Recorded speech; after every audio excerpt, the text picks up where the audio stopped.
Nigeria में कश्ती डूबने के बाद कश्ती में सवार 300 अफराद में से 100 लापता हो गए। गैर मुल्की मीडिया के मुताबिक कश्ती नाइजीरिया के जिले मोक्वा के मुकाम पर दरियाए नाइजर में डूबी, जिसके बाद से अब तक 100 अफराद लापता हैं।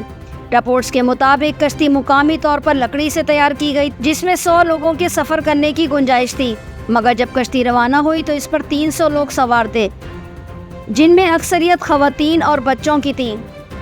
मीडिया रिपोर्ट्स में बताया गया है कि हादसा इस वक्त पेश आया जब कश्ती में सवार अफराद एक मजहबी त्यौहार मुकम्मल होने के बाद वापस जा रहे थे।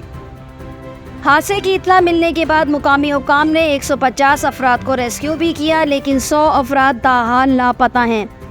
कश्ती हादसे में हलाकतों से मुतालिक अब तक मुतज़ाद दावे सामने आ रहे हैं, जिनमें एक मुकामी अखबार ने कहा है कि डूबने वाले 9 अफराद की लाशें मिली हैं, जबकि लोकल कौंसिल के एक रहनुमा ने 60 अफराद की लाशें मिलने का दावा किया है।